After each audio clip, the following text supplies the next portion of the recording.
Ha! Good morning everyone, good afternoon and good night. Welcome to the Bayabas time. Aywa.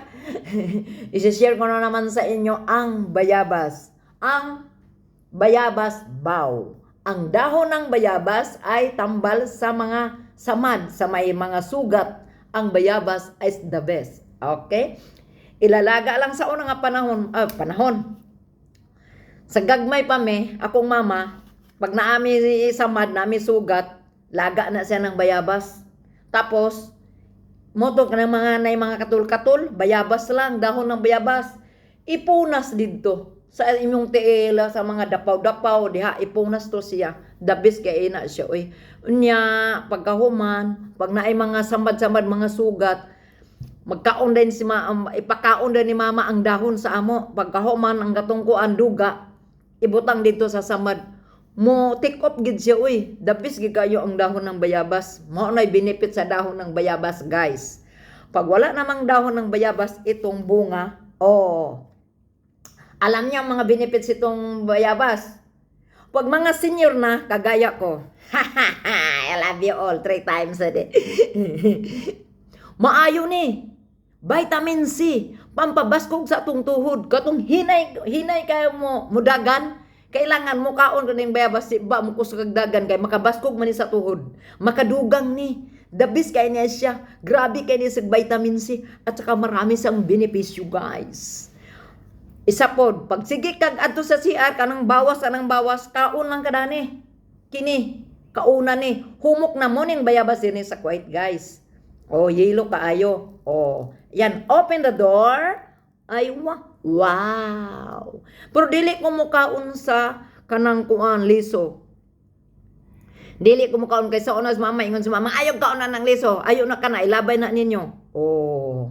Di ba? Tapos ngayon, sa mga 8 years old ba ko, sabi nila, pag mukaon daw sa kabyabas na naay ulod, lami daw kay mo, maayo daw imong tingog. Di, kaon ko'y paspas kaon.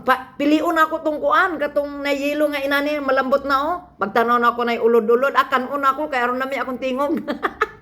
Kiningon sa nga, mukaon mo bayabas nga naay ulod, kay aron nami kay inyong tingog. Nikaon ko rito sa una, tago-tago gyud ko ba. Nya, kasabaan ng mama, ni mama nga, ayaw lagi nagkaon na ng bayabas nga naay ulod, kadili na maayo. Nya kay naman po maminaw po kog istorya nga mukaon ako nagbiyabas sa ulod kay maayo da ang tingog. Maayod gyud kay nikaon ko sa una sa bayabas sa ni ulod Maayo pud akong tingog dinagagmay. I love my native land. Dili bitaw, guys, nabis bitaw kayo ang bayabas lalo na sa mga senior kagaya ko. Mag-serious bitaw ko. Tinuod bitaw. Ayan dako kayo ang balat nito nga bayabas Mahal man ni siya dire, pero mukaon gyud ko kana ko'y kwarta mo palit gid ko bayabas. Kit ako gabi iba, palitin ko dayon. Dako kayo ang balat niya, guys, no. Mapugnan ra ba pag lagi ka bawas-bawas ito.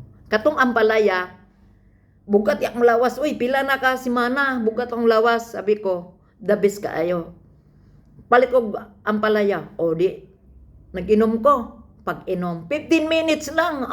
Haguhon na kayo doon sa untian. The best kaayo, Nagaan ba akong lawas, ganahan kayo ko. Muna sa isa ka buwan, kas ara ka maghimo og ampalaya juice. Pagkahuman, pag over naman po magpaantay, over po magpunta sa CR, magbawas, kaon din kag bayabas. Yan.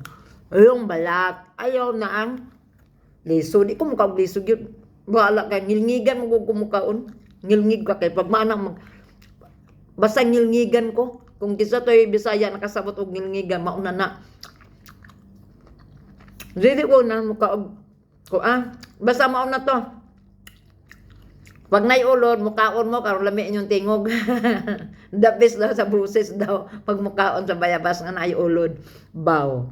Thank you very much. Ang nakatulong itong video ko sa mga senior, kailangan mukaon og bayabas kay the best kayo sa atong tuhod, pampabaskog sa atong tuhod.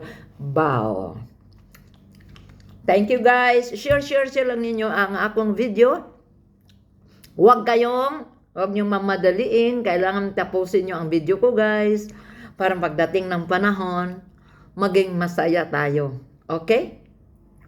God bless us all. I love you all 3 times a day. Dali na ko kasi may customer sa baba. Bye-bye.